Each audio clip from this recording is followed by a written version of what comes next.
للہ رب العالمین والصلاة والسلام علی سید الانبیاء والمرسلین وعلی آلہ وصحبہ اجمعین ثم اما بعد. Once again, السلام علیکم ورحمۃ اللہ وبرکاتہ. افلا يتدبرون القرآن ام على قلوب اقفالها رب اشرح لي صدری ويسر لي امری واحلل عقدۃ من لسانی یفقهوا قولی آمین یا رب العالمین. قرآن کے بارے میں جو پہلے کچھ بیسک سوال میں آپ کے سامنے رکھنا چاہتا ہوں وہ یہ ہے کہ قرآن کا سب سے چھوٹا یونٹ آیت ہے. آیت کا ترجمہ انگلش میں کرتے ہیں ورس، جس سے مجھے بہت شدید اختلاف ہے. میں ورس اس لیے استعمال نہیں کرتا کیونکہ ورس کے انگلش میں دو معنی ہیں، دو طرح استعمال ہوتا ہے. یا تو ہوتا ہے بیبلیکل کانٹیکسٹ، یعنی بائبل کے بارے میں بات ہو رہی ہو تو ورس استعمال کرتے ہیں، اور یہ قرآن کے خلاف ایک الزام بھی تھا کہ یہ بائبل سے چوری کیا ہوا کلام ہے. تو کوئی ایسا لفظ استعمال کرنا جس سے یہ ہنٹ بھی ہو کہ اس کا بائبل سے ڈائریکٹ تعلق ہے، یعنی اس سے لیا گیا ہے، I don't agree. تو ورس میں اس لیے استعمال نہیں کرتا. دوسری بات ورس میں یہ ہے کہ ورس استعمال ہوتا ہے پوئٹری کے لیے، سانگس کے لیے، گانوں کے لیے، شعر کے لیے، verses of poetry, verses of songs, right. اور قرآن میں بہت اسٹرانگ نگیشن ہے، وما علمناہ الشعر وما ينبغی لہ. بہت سختی سے کہا گیا ہے نہ ہم نے اس کو شاعری سکھائی ہے، نہ اس کو فٹ آتی ہے، نہ اس کے لائق ہے، نہ رسول صلی اللہ علیہ وسلم کے لائق ہے شاعری. یعنی شاعری سے اس کا کوئی تعلق نہیں ہے، اس لیے میں ورس کا لفظ استعمال نہیں کرتا. لیکن پھر ایک کنفیوژن آتی ہے کہ آیت کے لیے کیا لفظ استعمال کیا جائے. کیا آیت کے لیے سینٹنس استعمال کیا جائے، جملہ استعمال کیا جائے؟ نہیں، کیونکہ کچھ آیات ہیں جیسے فاتحہ پڑھتے ہیں الحمدللہ رب العالمین الرحمن الرحیم مالک یوم الدین، یہ تین آیات ہیں لیکن جملہ ایک ہی ہے، ایک جملہ ہے لیکن تین آیات پر ڈسٹریبیوٹ ہے. یا یوصیکم اللہ فی اولادکم للذکر مثل حظ الانثیین، سورہ نساء کی بہت لمبی آیت ہے وراثت پر. ایک آیت ہے اس میں بہت سارے جملے ہیں، یعنی کبھی کبھی ایسا ہوتا ہے کہ بہت ساری آیتیں مل کے ایک جملہ بنتی ہے، ایک جملہ بنتا ہے. کبھی ایسا ہوتا ہے کہ ایک ہی آیت کے اندر بہت سارے جملے ہیں. کبھی ایسا ہوتا ہے کہ آیت ایک لفظ ہے، الرحمن، سورۃ الرحمن، الرحمن ایک لفظ ہے، دیٹس این آیہ. علم القرآن اگلی آیت ہے، جملہ ایک ہی بلکہ الرحمن علم القرآن دونوں ملا کے ایک جملہ بنتا ہے، لیکن اس کو دو آیتوں میں ڈیوائڈ کیا ہوا ہے. پھر کبھی کبھی آیت ایسی ہوتی ہے جو انسان کی سمجھ سے باہر ہے، الف لام میم کاف ہا یا عین صاد، وہ بھی آیت ہے. یعنی آیت کو کسی اور لفظ سے تعبیر کرنا میرے نزدیک غلط ہے. It's a unique proprietary construct of Quran. Quran کی ایک الگ کنسٹرکشن ہے جس کو آپ کسی اور لٹریچر سے کمپیئر نہیں کر سکتے، اور یہ بہت اہم نقطہ ہے. قرآن کو کسی بھی اور لٹریچر سے کمپیئر نہیں کیا جا سکتا، اس کے اپنے سٹینڈرڈ ہیں. اور عام غلطی یہ ہوتی ہے کہ کیونکہ ہم کتابیں زندگی بھر پڑھتے ہیں، ٹیکسٹ بک اسکول میں پڑھتے ہیں، ناول پڑھتے ہیں، آرٹیکلس پڑھتے ہیں، میگزینس پڑھتے ہیں، رائٹ، اور کتابیں پڑھتے ہیں. تو ہمارے ذہن میں ایک اسٹرکچر ہے، کتاب کا ایک اسٹرکچر ہونا چاہیے، کتاب کی ایک ڈویژن ہوتی ہے، ایک آرگنائزیشن ہوتی ہے. ہم کیونکہ اس طرح سوچتے ہیں ہمیشہ، جب قرآن پڑھنا شروع کرتے ہیں تو جو ہمارا بیک گراؤنڈ ہے نا باقی کتابوں کا، ہم اس کو غیر شعوری طور پہ بھی کمپیئر کرنا شروع کر دیتے ہیں. قرآن از سم تھنگ ایلس. اچھا، قرآن میں باب نہیں ہے، چیپٹر نہیں ہے، قرآن میں کیا ہے؟ سورت ہے. نہ ورس ہے، نہ سینٹنس ہے، آیت ہے، دیٹس سیپریٹ اسٹینڈرڈ. پھر سورت اپنا الگ اسٹینڈرڈ ہے. اگر کتاب میں چیپٹر ہوتے ہیں، چیپٹر 1 2 3 4 5 اس طرح ہوتے ہیں، کبھی کبھی قرآن کے ترجمے میں سورت کو بھی ٹرانسلیٹ کر کے ترجمہ کر کے اس کو چیپٹر لکھ دیتے ہیں. It's not doesn't make sense. Why? اگر چیپٹر 4 میں کوئی بات ہو رہی ہو تو لازماً چیپٹر 3 کی بیسس پہ بات ہو رہی ہے. یعنی جو بات چیپٹر 3 میں کر چکا آتھر، جو بات پہلے رائٹر کر چکا، وہ دوبارہ اس کو دہرائے گا نہیں. اگر دہرانے کی ضرورت بھی پڑے تو وہ نیچے فٹ نوٹ لکھ دے گا، refer back to chapter 3، right. اسی طرح پروگریشن ہوتی ہے کتاب کی.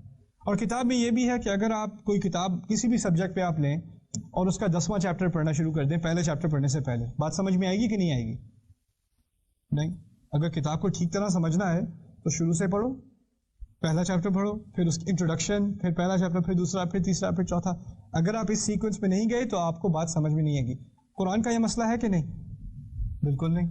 قرآن کی پہلی نازل ہوئی آیتیں اقرأ بسم ربک الذی خلق، آپ کو پتہ ہے قرآن میں ہیں کہاں وہ آیتیں؟ بالکل آخری 32ویں سپارے میں.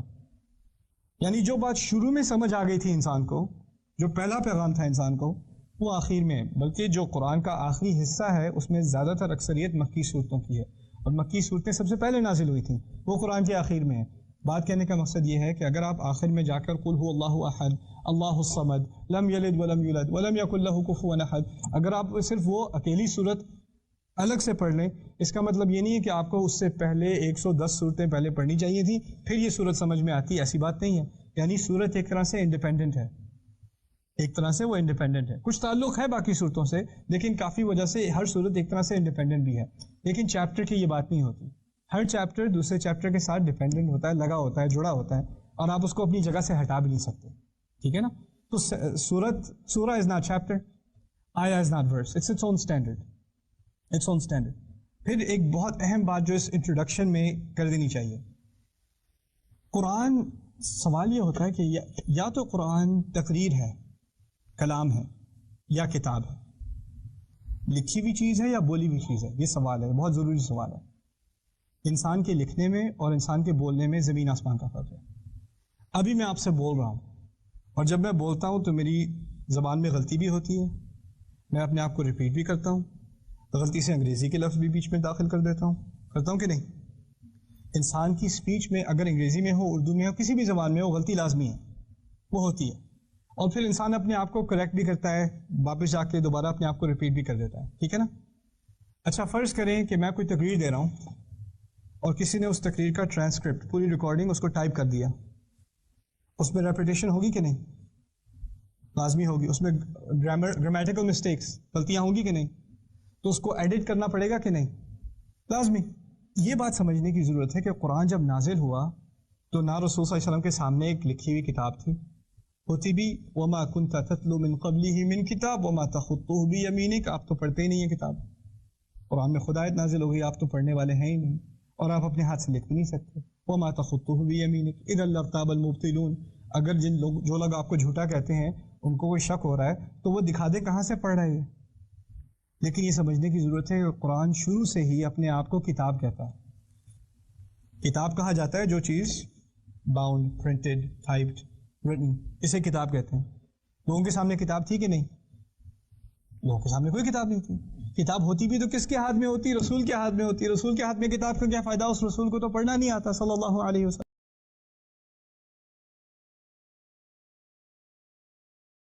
اس قرآن کو کتاب کیوں کہا گیا؟ کلام بھی کہا گیا ہے، حتی یسمع کلام اللہ، قرآن کو کلام بھی کہا گیا ہے، قرآن کو قرآن بھی کہا گیا ہے. قرآن جو چیز اونچی آواز میں پڑھی جائے اور بار بار پڑھی جائے اسے قرآن کہتے ہیں. ٹھیک ہے نا؟ لیکن کتاب کیوں کہا گیا، یہ میں آپ کو سمجھانے کی کوشش کر رہا ہوں اس سیشن میں. پہلی بات کہ لوگ جب اس بات کو سنتے تھے، قرآن کو سنتے تھے، تو انہیں فوراً امیڈیٹلی اس بات کا احساس ہوتا تھا کہ یہ محمد کا کلام نہیں ہے. اب ہم کہتے ہیں صلی اللہ علیہ وسلم، وہ نہیں کہتے تھے. انہیں فوراً احساس ہو جاتا ہے کہ یہ ایسے تو نہیں بولتا، یہ کہاں سے بات کرتے، یہ کہیں اور سے لے کے آئے کتاب. اور فوراً پتہ چلتا تھا کیونکہ کلام میں کوئی غلطی نہیں، کوئی بریک نہیں، ایک فلو ہے، تو معلوم ہوتا ہے کہ یہ اٹس ویل ریٹن، کتاب ہے، یہ کتاب ہے. تو قرآن کو کتاب اس لیے کہا گیا کہ ایون سننے والے کو احساس ہو جاتا تھا کہ یہ کوئی عام سپیچ نہیں ہے، یہ لکھا ہوا کلام ہے. سوال پیدا ہوا کہ یہ لکھا کس نے ہے. سوال یہ پیدا ہوتا ہے کہ لکھا کس نے. اب میں اس سوال کی ایک اور سائڈ آپ کو دکھا دوں، پھر اس کے بعد ایک مثال دیتا ہوں. جب مسلمان مدینے موو ہوئے، ہجرت کی، مدینے میں کافی بڑی تعداد تھی یہود کی، اور یہود پڑھے لکھے لوگ تھے، ان کو پڑھنا لکھنا آتا تھا، عربی بھی پڑھ لکھتے تھے، اور ان کو یہ بھی پتا تھا کہ رسول صلی اللہ علیہ وسلم امی ہیں، یعنی پڑھتے لکھتے نہیں ہیں، بلکہ ان کے نزدیک ایک طرح سے یہ گالی بھی تھی. دیکھو ذرا یہ ان پڑھ لوگ، انہیں امیون کہتے تھے. امی کے معنی سے نکلتے ہیں. پتہ ہے کسے کہتے ہیں؟ ماں کو کہتے ہیں. امی کا معنی وہ اتنا ان پڑھ جیسا کہ ابھی ماں سے نکلا ہے، اسے امی کہتے ہیں. یعنی اس کو ابھی تک لکھائی پڑھائی کا اتنا ہی علم ہے جتنا ایک دن کے بچے کو ہوگا، اس لیے اسے امی کہتے ہیں. یہاں سے یہ لفظ نکلا. اچھا، وہ لوگ کہتے تھے ان کو امی، یعنی ان کے نزدیک یہ ایک طرح سے ایک انسرٹ تھی. بقرہ جو ہے، سورہ بقرہ قرآن کی سب سے بڑی سورت، وہ مدنی دور کی، یعنی رسول صلی اللہ علیہ وسلم کے مدینہ موو ہونے کے بعد سب سے پہلی صورتوں میں سے. پہلی آیت کیا ہے سورہ بقرہ کی، پتہ ہے کسی کو؟ الف لام میم. اچھا، الف اور لام اور میم یہ حروف ہے نا، یہ حروف کے نام ہیں. انگلش میں حروف کے نام ہے A B C D E F Q R whatever, right? These are letters of the alphabet. یہ الفابیٹ کے لیٹرز ہیں، الف لام میم. اچھا، یہ بتائیں الفابیٹ کون سیکھتا ہے؟ یہ الفابیٹ کے لیٹرز ہیں الف لام میم. اچھا یہ بتائیں الفابیٹ کون سیکھتا ہے؟ جو پڑھنا سیکھ رہا ہو. الفابیٹ کسے آتی ہے؟ جسے پڑھنا آتا ہو. جس نے کبھی پڑھنا سیکھا نہ ہو اس کا حروف سے کیا تعلق؟ بہت سارے لوگ ہیں، فرض کریں پاکستان میں بہت سارے لوگ ایسے ہیں جو اردو بولتے ہیں پڑھتے نہیں ہیں. اب جو اردو بولتا ہے پڑھتا نہیں، اسے جا کے کہو الف ہے کی ہے، اسے کیا پتا الف کیا ہے؟ اس کے مطلب کی بات ہی نہیں. الف تو اس کے مطلب کی بات ہے جو بیٹھ کے کسی استاد کے ساتھ پڑھے الف کیا ہوتا ہے، لام کیا ہوتا ہے، میم کیا ہوتا ہے، وہ حروف پڑھے. رائٹ. بقرہ کی پہلی آیت الف لام میم ہی یہود کے لیے ایک طرح کا شوق تھی. یہ حروف اس کو کس نے سکھا دیے؟ یہ تو امی ہے، اس کو تو پڑھنا نہیں آتا، اس نے کہاں سے سیکھ لیے حروف؟ یہ حروف تو کسی کتاب سے ہوتے ہیں. اگلی آیت کیا ہے؟ ذالک الکتاب. باقی ٹھیک کہہ رہے ہو، کتاب ہے. یعنی پہلے اللہ تعالیٰ نے ان کا ذہن اس طرف ڈالا کہ یہ تو کسی کتاب سے ہے، پھر بتایا واقعی کتاب سے ہے، یہ اللہ کی کتاب ہے. You understand؟ اچھا تیسری بات، کیونکہ رسول صلی اللہ علیہ وسلم کے سامنے لکھی کوئی بات نہیں ہے. جب میں کوئی بات کرتا ہوں منہ سے نکلتی ہے، اور جب میں کوئی بات لکھتا ہوں اس میں ایک اور فرق بھی ہے. اس فرق کو سمجھنا بہت ضروری ہے. جب میں کوئی بات لکھتا ہوں نا تو شاید غلطی سے لکھ دوں تو لائن کراس کر دوں. اگر کمپیوٹر پہ ٹائپ کر رہا ہوں تو لفظ کو اریز کر دوں، کٹ کر دوں، پیسٹ کر دوں. ایسے لکھوں تو اس میں سے ایک دو جملے نکال دوں، ایک پیراگراف کو بڑا کر دوں، ایک کو چھوٹا کر دوں. ایڈجسٹمنٹ کر سکتا ہوں کہ نہیں؟ کر سکتا ہوں. جب بول رہا ہوتا ہوں تو ایڈجسٹمنٹ کا کوئی موقع ملتا ہے؟ جو بات ایک دفعہ نکل گئی وہ نکل گئی، اب وہ واپس نہیں لی جا سکتی. قرآن میں کوئی ایڈیٹوریل پروسیس ہے. اگر لکھا ہو انسان کے سامنے تو ہو سکتا ہے کہ کوئی مٹا کے کوئی اور چیز ڈال دے، کوئی ایڈجسٹمنٹس کر دے. قرآن پورا کا پورا بولا گیا ہے کتاب اللہ تعالیٰ کی یہاں، اللہ تعالیٰ کی پوزیشن میں، لوح محفوظ کے اندر اللہ تعالیٰ کے پاس ہے. لیکن جو دیا گیا وہ کلام دیا گیا، زبان پہ دیا گیا، اور زبان میں ایک دفعہ بات نکل جائے تو وہ واپس نہیں لی جا سکتی. سمجھ رہے ہیں بات؟ اچھا پھر میں آپ کو ایک اور بات بتا دوں. عرب جو ہے نا ان کو کیڑے نکالنے کا بڑا شوق تھا. بات میں کیڑے نکالنے کا انہیں بہت شوق ہے. عربی زبان پہ بہت ناز ہے، بہت زیادہ ناز ہے، بہت پراؤڈ ہے. اور کوئی شاعری کرتا ہے نا تو ہم اردو میں کوئی شاعری کرتا ہے ہم کہتے ہیں واہ واہ کیا بات کر دی. عربی میں کوئی شاعری کرے تو وہ اس کی تنقید نکالنی شروع کر دیتے ہیں. میں آپ کو ایک کہانی سناتا ہوں. حسان بن ثابت رضی اللہ عنہ رسول صلی اللہ علیہ وسلم کے بڑے مشہور شاعر تھے. تمام قبیلے جو تھے نا مسلمانوں کے، ان کا آپس میں ایک طرح سے کمپٹیشن ہوتا تھا کہ سب سے زیادہ جہاد کون کرے گا، سب سے زیادہ انفاق یعنی خیرات میں کون صدقہ کرے گا. ان کا آپس میں ایک کمپٹیشن سا ہوتا تھا. تو انہوں نے اپنے قبیلے کے بارے میں ایک نظم لکھی حسان بن ثابت نے. لنا الجفنات الغر يلمعن بالضحى واسيافنا يقطرن من نجدة دما. بڑی خوبصورت پوم ہے. انہوں نے لکھی کہ ہمارے پاس بڑے چمکیلے پیالے ہیں. پیالے کا مقصد وہ جب صدقہ دیتے تھے تو پیالے میں دیتے تھے. تو وہ کہنا یہ چاہ رہے ہیں کہ ہم تو جس پیالے میں صدقہ دیتے ہیں وہ خود چمکیلا ہے. تو اندازہ کرو پیالے میں ہوگا کیا. کیونکہ پیالہ the bowl itself is exotic. یلمعن بالضحى جو دن کے وقت چمکتے رہتے ہیں، یعنی ہم پورا دن صدقہ دیتے ہیں، یہ کہنے کا مقصد ہے. وہ اسیافنا یقطرن اور ہماری تلواریں ان میں سے قطرے گرتے رہتے ہیں. من نجدتن کیونکہ ہم جا کے ریسکیو مشن کہتے ہیں نا، جیسے ہمارا کوئی بندہ پکڑا گیا تو ہم 3-4 کو لے کے پوری فوج سے لڑ کے اس کو واپس لے کے آئیں گے. ریسکیو مشن اس کو نجدہ کہتے ہیں عربی میں. ہماری تلواریں خون سے ڈبکتی رہتی ہیں کیونکہ ہمیشہ ہم ان مشنز پہ جاتے رہتے ہیں. ہماری تلواروں کو سوکھنے کا موقع نہیں ملتا. تو پہلی لائن پوئٹری کی تھی، ان کے شعر کی تھی اپنی خیرات کے بارے میں، دوسری تھی بہادری کے بارے میں. رائٹ. خنسا رضی اللہ عنہا ان کی شاعری سن رہی تھی. انہوں نے حسان کو بلایا، کہتی ہیں قلت جفنات لو قلت جفان لکان احسن. آپ نے جفنات کا، جفنات پیالے، اگر جفان کہتے تو بہتر ہوتا. جفنات کہتے ہیں کیونکہ عربی میں جمع 2 طرح کی ہے. ایک جمع ہے جو 10 سے کم، ایک جمع ہے وہ 10 سے زیادہ. انہوں نے جفنات استعمال کیا، وہ 10 سے کم. خنسانے کا جفان کہتے تو زیادہ آپ لوگ زیادہ جنرلس ہوتے. آپ کے پاس صرف 9 پیالے ہیں کیا؟ زیادہ نہیں ہے. الغر یلمعن بالضحى، پھر وہ کہتی ہیں، آپ نے کہا یلمعن وہ چمکتے ہیں، آپ کو کہنا چاہیے تھا یشرقنا. چمکتے نہیں ہیں، ان سے خود روشنی نکلتی ہے. چمکنے کا مقصد ہے روشنی کہیں باہر سے آتی ہے پھر اس پہ سے آ کے چمکتی ہے. آپ کو کہنا چاہیے تھا یشرقنا. پھر آپ نے کہا تھا بالضحیٰ, دن میں چمکتے ہیں. تو کہتی ہے دن میں تو پتھر بھی چمکتا ہے. باللیالی, رات کو چمکنے کی بات کرنی چاہیے تھی. پھر کہتی ہے اسیافنا. اسیافنا کی جمع یہ جو ہے نا, پھر وہ والی جمع ہے جو 10 سے کم ہوتی ہے. یار تمہارے پاس تو تلواریں ہی نہیں ہے, سیوفنا کہنا چاہیے تھا, کچھ تلواریں تو ہوں تمہارے پاس, سیوفنا. پھر کہا یقترنا. یقترنا کے معنی اس سے قطرے گرتے رہتے ہیں, قطرہ, یقترنا. یار تم نے تو بیرلی, تم نے تو دشمن کو کٹ ہی نہیں کیا, اس میں قطرے گر رہے ہیں. یا جرینا کہنا چاہیے تھا, یعنی اس سے بہتے ہیں, قطرے نہیں گرتے, بہتے ہیں. دمن نہیں کہنا چاہیے تھا, دماءن کہنا. دمن کے معنی خون کا قطرہ, دماءن یعنی خون کے دریا. خون کے دریا کہنا چاہیے تھا تمہیں. تمہاری شاعری اچھی ہے لیکن نیڈ سم ایڈجسٹمنٹس. آپ سمجھنے کی کوشش کریں میں آپ کو یہ مثال کیوں دے رہا ہوں. عربوں کو کیڑا نکالنے کا بہت شوق, وہ کسی کو نہیں چھوڑتے, کسی کو نہیں چھوڑتے. اور یہ 600 صفحے کا قرآن ہے, 600 صفحے کا قرآن. ایک دفعہ جو کسی نے تلقین کی, کسی نے کمپلینٹ کی, ایک دفعہ جو کسی نے بات کی ہے.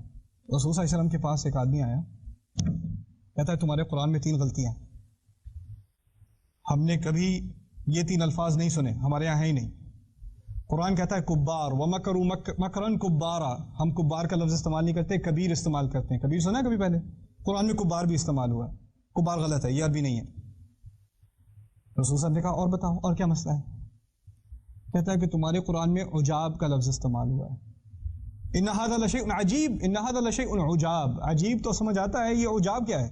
عجاب کا لفظ کیوں استعمال ہوا ہے؟ یہ کہتا ہے تمہارے قرآن میں شیر کے لیے اسد کے بجائے قسورہ, فرت من قسورہ, قسورہ کا لفظ استعمال ہوا ہے. ہم قسورہ استعمال نہیں کرتے, ہم غضنفر استعمال کرتے ہیں, اسد استعمال کرتے ہیں, قسورہ استعمال نہیں کرتے. رسول صلی اللہ علیہ وسلم نے کہا اچھا بیٹھو, میں تمہارا مسئلہ حل کرتا ہوں. وہ اکیلے بیٹھے ہوئے تھے اس کے ساتھ. انہوں نے خادم کو اندر بلایا, کہا کہ حسان کو لے کر آؤ. وہ صحابی کو لے کر آئے, صحابی کو لے کر آئے, صحابی سے کہا بیٹھو. صحابی بیٹھ گئے. پھر صحابی سے کہا کھڑے ہو جاؤ, وہ کھڑے ہو گئے. اچھا جاؤ. جانے لگے, نہیں بیٹھ جاؤ. پھر بیٹھ گئے. پھر کہا اچھا کھڑے ہو جاؤ. پھر کھڑے ہو گئے. پھر کہا جاؤ. جانے لگے, نہیں دوبارہ بیٹھ جاؤ. اب صحابی کنفیوز, یہ مجھے کیوں اٹھ بیٹھ کر آ رہے ہیں, اب باہر بھیجنے.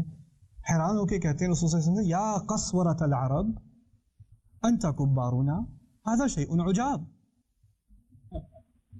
صحابی رسول صلی اللہ علیہ وسلم کہتے ہیں اے عرب کے شعر, اور کیا لفظ استعمال کیا؟ قسورۃ العرب انت کبارنا, آپ ہمارے بڑے ہیں. کبیر نہیں کہا, کیا کہا؟ کبارنا ھذا شیء عجاب, یہ بہت عجیب چیز ہے. اس کا جواب ادھر ہی ادھر مل گیا, یہ 3 الفاظ عربی کے ہیں کہ نہیں. تو انشاءاللہ تعالی ہماری کوشش یہ ہوگی کہ قرآن کی ان آیات کو اس طرح ایکسپلور کیا جائے, اور یہ بات ذہن میں رکھتے ہوئے کہ یہ قرآن کہا گیا تھا, لکھا نہیں گیا تھا, کہا گیا تھا.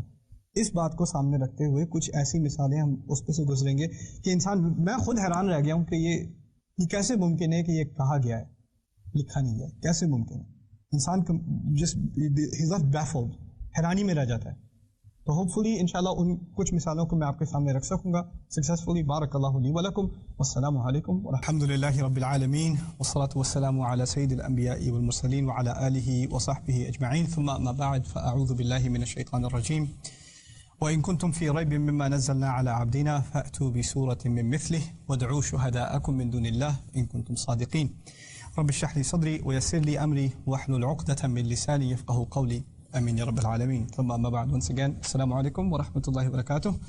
انشاءاللہ اس حلقے میں میں آپ سے کچھ تاریخی بات اور اس کے بعد کچھ مثالیں قرآن کی دینا چاہتا ہوں. انشاءاللہ that should be a good productive 20 minutes.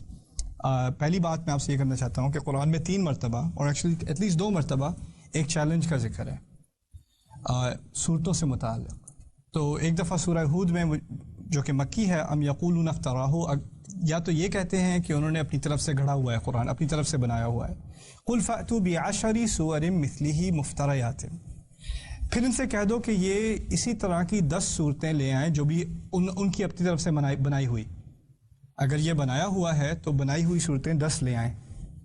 سورہ بقرہ میں جا کر اس چیلنج کو مزید ایک سٹیپ آگے کر دیا اور یہ کہہ دیا وَإِن كُنتُم فِي رَيْبٍ مِّمَّا نَزَّلْنَا عَلَىٰ عَبْدِنَا فَأْتُوا بِسُورَةٍ مِّن مِّثْلِهِ. اگر تمہیں کوئی شک ہے اس بات سے اور اس چیز سے جو ہم نے اپنے بندے پر نازل کی ہے تو پھر ایک ہی صورت لیا ہو، کچھ اس طرح کی ہو، مم مثلی ہی۔ اور سمجھنے کی بات یہ ہے، پہلی میں نے آپ کو بتایا کہ چیز سے جو ہم نے اپنے بندے پر نازل کی ہے تو پھر ایک ہی صورت لیا ہو، کچھ اس طرح کی ہو، مم مثلی ہی۔ اور سمجھنے کی بات یہ ہے، پہلی میں نے آپ کو بتایا کہ قرآن عربیوں کو تنقید کرنے کا، بات کو ٹھیک کرنے کا، ایڈجسٹ کرنے کا بہت شوق تھا، اور یہ ان کے کلچر کا حصہ تھا، ایک دوسرے کی بات کی غلطی نکالنا، ایک دوسرے کی شاعری کا مذاق اڑانا، اس طرح کی بات کرنا۔ قرآن کو 10-12 سال ہونے والے ہیں مکے میں نازل ہو رہا ہے، سورت کے بعد سورت کے بعد سورت آ رہی ہے، بلکہ 2/3 قرآن 2/3 قرآن مکی ہے، اور اب تک قرآن کے خلاف یا تو کہتے ہیں کہ یہ شاعری ہے، اچھا شاعری ہے تو تنقید کر دو، پھر کہتے ہیں نہیں یہ پاگل کا کلام ہے، یہ کچھ اور ہے، یہ کچھ اور ہے، لیکن اس کا کوئی جواب نہیں دے سکے۔ اور سیدھی سی بات ہے، ایک صورت لے آؤ، بات ختم۔ پھر پہلے تو 10 تھی، پھر 1 کر دیا، اور 1 تو 10 سے بہت آسان۔ سورۃ الکوثر 3 آیات، 10 سے 3 آیتیں، اور بات کیا تھی کرنے کو۔ اب سوچنے کی بات یہ ہے کہ قریش لڑنے کو تیار ہیں، مارنے کو تیار ہیں، مرنے کو تیار ہیں، سورت لانے کو تیار نہیں ہیں۔ ان کے نزدیک کیا زیادہ آسان آپشن تھی؟ خون بہانا، اپنا اور دوسرے کا خون بہانا زیادہ آسان تھا، قرآن کا جواب دینا زیادہ مشکل تھا۔ So this is an amazing fact of history کہ وہ اس بات کا جواب نہیں دے سکے، جبکہ اگر دیتے، ایک دفعہ بھی دے دیتے تو بات ختم ہو جاتی۔ اور قرآن نے اپنے آپ کو ایک طرح سے اٹیک کے لیے، حملے کے لیے کھولا بھی رکھا ہوا تھا۔ جیسے رسول صلی اللہ علیہ وسلم کو صورت نازل ہوئی ابو لہب کے بارے میں، تبت یدا ابی لہب وتب، ابو لہب زندہ ہے اور یہ صورت نازل ہوئی ہے، تو ابو لہب زندہ ہے ابھی، صورت نازل ہو گئی ہے، اور بتایا جا رہا ہے کہ وہ جہنم میں جلے گا۔ اب ابو لہب جو بہت ہی چالاک انسان تھا، وہ یہ بھی کہہ سکتا تھا آ کے رسول صلی اللہ علیہ وسلم سے، چلو تم تو کہہ رہے ہو میں جہنم میں جلوں گا، میں مسلمان ہونے کو تیار ہوں، لو میں شہادت دیتا ہوں۔ آسانی بات تھی نا، مذاق میں بھی کہہ دیتا، مذاق سے بھی کہہ دیتا تو کیا ہوتا؟ پورے قرآن کی اساس یہ کہ قرآن نے گارنٹی دے دی کہ یہ انسان جہنم میں جلے گا، ایمان نہیں لائے گا، وہ آ کر اگر دکھاوے کے لیے بھی ایمان لے آتا تو بات ختم ہو جاتی، پورا قرآن ایک طرح سے ڈس پروو ہو جاتا۔ نہیں ہوا، قرآن کا اپنا ایک چیلنج ہے، انسان کی قدرت میں نہیں ہے، نہیں لا سکا، یہ بھی نہیں کر سکا، یہ تدبیر نہ آ سکی اس کو۔ کتنی تدبیریں سوچی ہیں ان لوگوں نے اسلام کو ختم کرنے کی، اتنی آسان سی تدبیر اس کے ذہن میں نہیں آ سکی۔ اللہ تعالیٰ نے ایک دفعہ چیلنج کر دیا تو کر دیا۔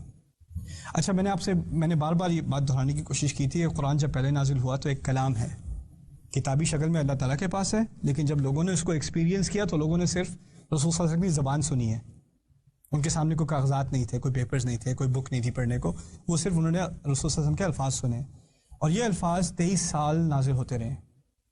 اور یہ بھی نہیں ہے کہ ایک سورت ایک دفعہ میں نازل ہوئی ہے، ٹھیک ہے، فاتحہ ایک دفعہ میں نازل ہوئی ہے، سورۃ العصر اور سورۃ الکوثر چھوٹی چھوٹی صورتیں ایک دفعہ میں نازل ہوئی ہیں۔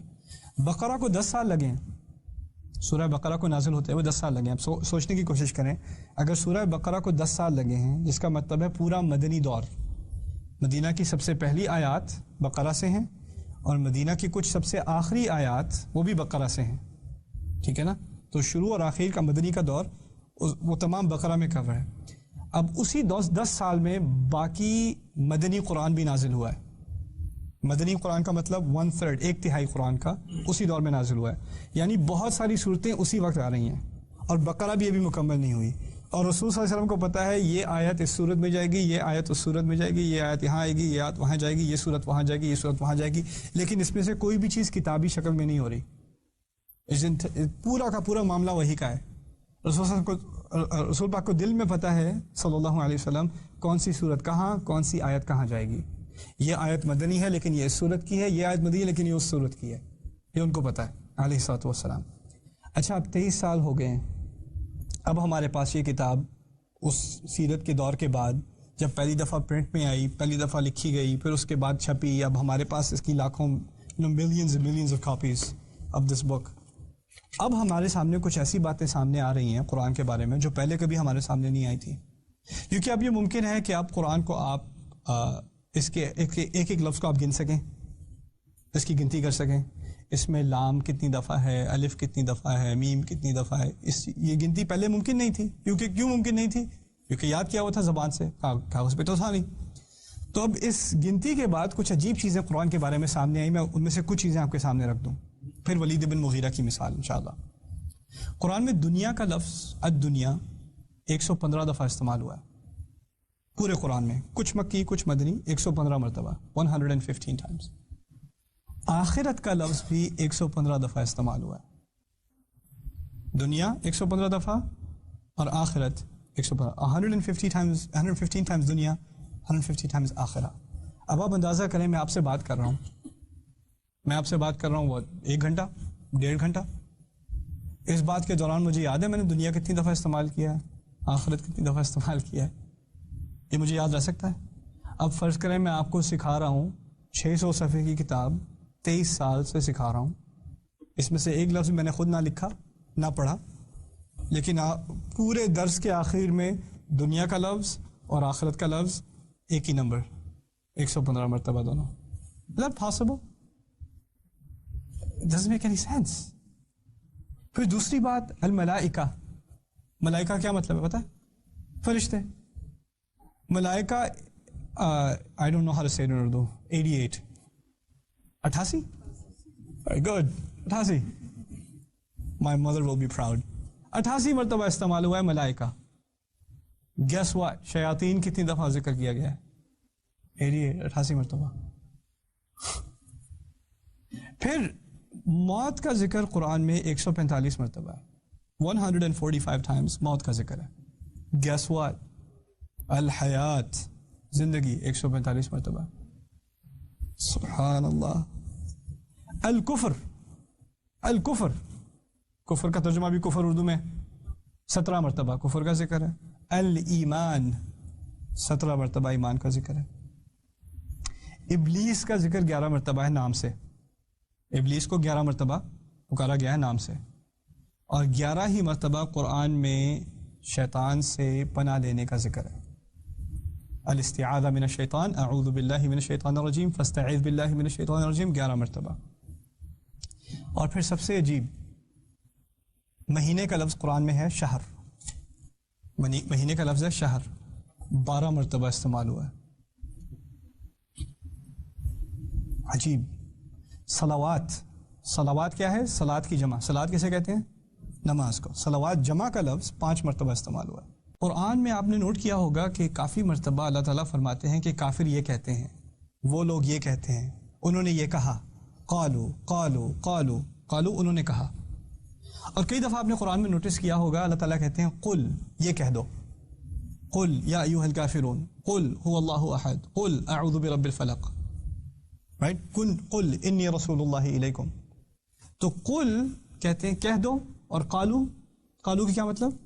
انہوں نے کہا، اور یہ ایک طرح سے کنورسیشن ہی ہوئی، یعنی انہوں نے یہ کہا تم یہ کہہ دو، پھر انہوں نے یہ کہا پھر تم یہ کہہ دو، پھر انہوں نے یہ کہا پھر تم یہ کہہ دو۔ قرآن میں قل 332 مرتبہ ہے، 332 times قل۔ قرآن میں قالو 332 مرتبہ ہے، 332 times۔ سبحان اللہ۔ عربی میں کہتے ہیں ما اعجبا ھذا الکلام، یہ کیسا کلام ہے، یہ کیسی تقریر ہے، یہ کیسی کتاب ہے جو بولی گئی ہے اور اس میں ایسی گنتی ہے۔ اور یہ تھوڑی سی مثالیں ہیں، یہ کوئی زیادہ مثالیں نہیں ہیں، اصل مثالیں بعد میں ہیں، جو بڑی بڑی مثالیں ہیں نا قرآن کی پرفیکشن کی، قرآن کی خوبصورتی، وہ بعد میں۔ ابھی بس چھوٹی سی کچھ آبزرویشنز ہیں قرآن کے بارے میں جو آپ نوٹس کریں، تو اگر آپ ایک بات اپنے سامنے رکھیں کہ یہ قرآن لکھا نہیں گیا، بولا گیا ہے، تو پھر انسان اور ہی حیران ہو جاتا ہے، بلکہ لکھی ہوئی کتاب میں بھی کون اس بات کا دھیان رکھتا ہے؟ یہ تو بولا گیا ہے، لکھی ہوئی میں بھی کون دھیان رکھتا ہے؟ پھر دوسری بات آگے ولید بن مغیرہ کا قصہ، میں تھوڑا سا ولید کے بارے میں آپ کو بتا دوں۔ ولید بن مغیرہ قرآن کے بہت بڑے مخالفین میں سے ہے، اور وہ عربوں کا بہت بڑا شاعر بھی تھا۔ اس کا دعویٰ یہ تھا کہ تم میں سے کوئی مجھ سے زیادہ عربی جانتا ہو تو سامنے آئے۔ وہ جا کے بڑی شوق سے جا کے اپنے جو قریش کے لیڈر تھے ان کے سامنے جا کے یہ بات کیا کرتا تھا۔ وہ سب مانتے تھے کہ یہ بندہ جو ہے اس سے کوئی ٹکر نہیں لے سکتا، شعر کے معاملے میں، عربی کے معاملے میں، اور ڈیبیٹ کے معاملے میں، مناظرے کے معاملے میں اس سے آگے کوئی نہیں تھا۔ جب رسول صلی اللہ علیہ وسلم کے بارے میں کہا گیا کہ یہ جھوٹے ہیں، لوگوں نے سننے سے انکار کیا، کیونکہ وہ جانتے تھے کہ یہ صادق امین ہیں، ان کی ریپوٹیشن پہلے ہی پھیلی ہوئی تھی۔ پھر کہا کہ یہ جادوگر ہیں، پھر اس کے بعد کہا گیا کہ یہ شیاطین سے سنتے ہیں، ان بیچاروں پہ جن چڑھ گیا ہے، مجنون ہے، ساحر مجنون۔ وہ بات بھی نہیں لگی، تو پھر آخر کار انہوں نے سوچا کہ اگر اس قرآن کا واقعی جواب دینا ہے تو ولید کو بھیجتے ہیں. ولید سے کہتے ہیں کہ ان کا آمنے سامنے مقابلہ کرے رسول کا علیہ الصلوۃ والسلام, ان کو جا کے اوپنلی چیلنج کرے, ہم ذرا دور بیٹھ کے تماشا دیکھتے ہیں, پھر دیکھتے ہیں کیا کرے گا یہ آدمی. ولید سے کہتے ہیں کہ ان کا آمنے سامنے مقابلہ کرے رسول کا علیہ الصلوۃ والسلام, ان کو جا کے اوپنلی چیلنج کرے, ہم ذرا دور بیٹھ کے تماشا دیکھتے ہیں, پھر دیکھتے ہیں کیا کرے گا یہ آدمی. تو انہوں نے ولید کو بھیجا آگے رسول صلی اللہ علیہ وسلم نے بات کرنے, آگے ان سے ڈیبیٹ کرنے, اور یہ تقریباً 100 یارڈ کے فاصلے پہ دور سے تماشا دیکھنے کے لیے تیار ہیں باقی لیڈر قریش کے, اور ولید بھی آستین چڑھا کے میں بھی آتا ہوں ابھی دیکھنا. تو وہ گیا رسول صلی اللہ علیہ وسلم کے پاس, اور پھر اس نے ایسی بات شروع کی, تمہیں کیا چاہیے؟ پیسے چاہیے؟ ہم پیسے دینے کو تیار ہیں. تمہیں لیڈرشپ چاہیے؟ تمہیں تمام قبیلوں کا لیڈر ہونا ہے, ہم وہ بھی بنانے کو تیار ہیں. کون سی عورتیں پسند ہیں تمہیں؟ عورتوں کی طرف اشارہ کرو, ہم وہ تمہیں دینے کو تیار ہیں. ایسی باتیں رسول صلی اللہ علیہ وسلم کر رہا ہے, اور رسول صلی اللہ علیہ وسلم کھڑے سن رہے ہیں. پھر آخر میں کہا افرغت, فارغ ہو چکے, اپنی بات پوری کر لی؟ تو انہوں نے کہا ہاں بتاؤ کیا کہتے ہو. رسول صلی اللہ علیہ وسلم نے سورہ فصلت کی پہلی آیات پڑھنی شروع کی, جس قرآن کی تلاوت شروع کی, پہلی آیات سورہ فصلت کی پڑھنی شروع کر دی. اب ولید کھڑا سن رہا ہے, دور سے قریش دیکھ رہے ہیں ہوگا کیا, ان کو آواز نہیں آ رہی, وہ بس دیکھ رہے ہیں. ولید کھڑا سن رہا ہے اور کھڑے کھڑے رونا شروع ہو گیا, اور پھر ایسی دھاڑے مار کے رونا شروع ہو گیا کہ اس سے رہا نہیں گیا. آگے آیات آئیں, عذاب کی آیات آئیں, تو ہاتھ پکڑ کے رسول صلی اللہ علیہ وسلم کہتے ہیں بس کرو, بس اور نہیں. پھر واپس آیا قریش کے پاس, اور قریش کہتے ہیں تمہاری شکل کو کیا ہوا ہے؟ قالوا شيئا عن وجهه, اس کی شکل کے بارے میں کہتے ہیں اس شکل کے ساتھ, یہ شکل تو تم لے کے نہیں گئے تھے, یہ کون سی شکل لے کے واپس آئے ہو؟ کیا ہوا؟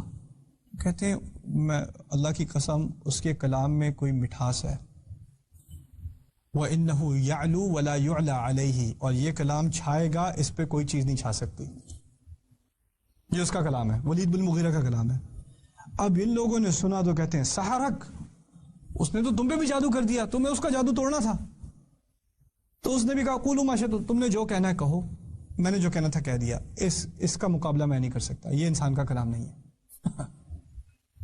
پھر ایک آخری تاریخی مثال اس حلقے کی, پھر اس کے بعد قرآنی مثالیں اگلی دفعہ سے. 3 لیڈر تھے قریش کے, 3 لیڈر تھے قریش کے, اخنس, ابو سفیان, ابو جہل. ان تینوں یہ کیونکہ بڑے تھے قریش کے. جب قرآن مکے میں پھیلنا شروع ہوا تو انہوں نے پروپیگنڈا پھیلایا کہ ینگ لڑکے, ہمارے نوجوان, ان کو خاص ہدایت دے دو کہ قرآن نہ سنا کریں.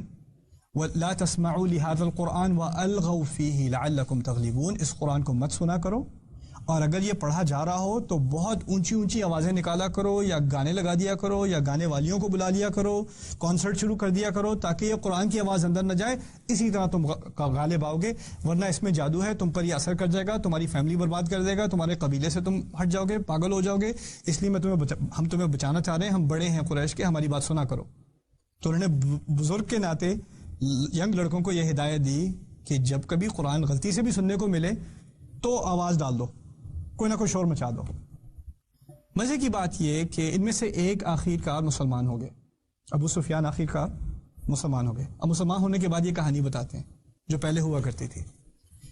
کہتے ہیں کہ میں اور اخنس اور ابو جہل, ہمیں ایک دوسرے کا پتہ نہیں تھا, لیکن ہم نے تھوڑا سا قرآن سنا تو ہم سے رہا نہیں گیا, لیکن ہم پبلکلی سب کے سامنے نہیں جا سکتے تھے سننے قرآن, کیونکہ لوگ ہمیں کہتے ہیں مت سنو, خود جا کے بیٹھے ہوئے ہیں.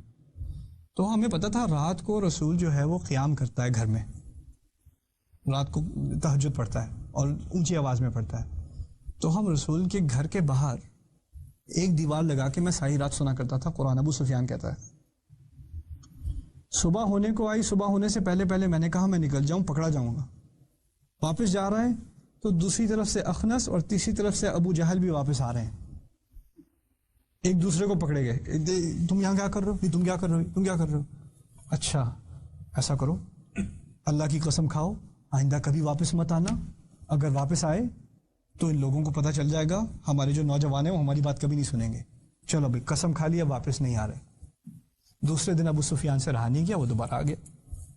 صبح کا ٹائم ہو رہا ہے، پکڑا جائے گا، پھر جانے لگا واپس گیس وال، ادھر سے اخنس، ادھر سے ابو جہل، تین دن مسلسل یہ کام ہوا ہے. پھر تیسری دفعہ واقعی اللہ کی قسم اللہ کی قسم اللہ کی قسم اب نہیں آتے واپس. کچھ دن ابو سفیان نے اس بارے میں سوچا، ابو جہل کے پاس گیا، اخنس اور ابو سفیان دونوں ابو جہل کے پاس گئے. ہم لوگوں نے 3 رات قرآن سنا ہے، کیا خیال ہے تمہارا؟ جادو تو نہیں ہے، جھوٹ تو نہیں ہے، پاگل کا کلام تو نہیں ہے، کیا کریں؟ ابو جہل کہتا ہے مجھے پتا ہے پاگل کا کلام نہیں ہے، مجھے اچھی طرح پتا ہے یہ جھوٹ نہیں ہے، مجھے اچھی طرح پتا ہے اللہ کا کلام ہے، لیکن ہم ہیں بنو عامر، وہ ہے بنو ہاشم، اس کو رسول مان لیا تو بنو عامر تو ہمیشہ کے لیے ہار گئے، کیونکہ رسول سے اوپر تو کوئی ہو نہیں سکتا، کیسے مان لیں؟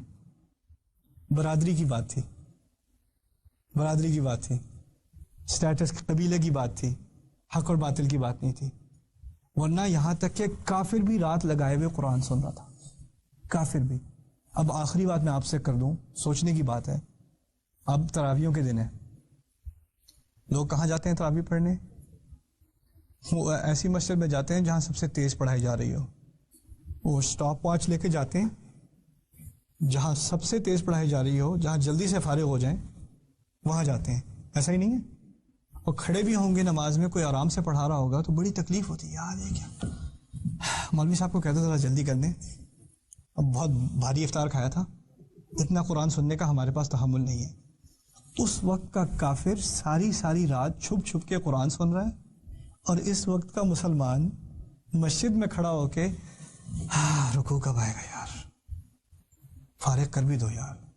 اتنا بھی لمبا، پہلے 2-3 دن تراویح کا جوش چڑھا، پھر اس کے بعد بخار اترا، اب کچھ 1-2 دن بعد جائیں گے، اب جائیں گے تو 4 پڑھ کے آ گئے، 6 پڑھ کے آ گئے، 8 پڑھ کے آ گئے، 20 میں بہت تکلیف ہوتی ہے اور یہ مسئلہ نہیں ہے کہ 8 پڑھنی چاہیے کہ 20 پڑھنی چاہیے، مسئلہ یہ ہے قرآن کو سننا چاہیے کہ نہیں. تو ایک فرق تو آیا ہے ہماری امت میں، ایک فاصلہ ہے قرآن سے، ایسا فاصلہ جو اس وقت کہ کافر اور قرآن کے درمیان بھی نہیں تھا، وہ مسلمان اور قرآن کے درمیان ہو چکا ہے. اس فاصلے کو ہمیں کم کرنا ہے. اگر وہ ماننے کو تیار بھی نہیں ہے، پھر بھی اس کے دماغ میں ہے کہ اس سے خوبصورت کلام میں نے کبھی نہیں سنا. سبحان اللہ. اللہ تعالیٰ اس کلام کی خوبصورتی ہم پر واضح کرے اور ہمیں اس قرآن کے لیے ہمارے دلوں میں ایک محبت پیدا کرے. بارک اللہ لی ولکم. السلام علیکم.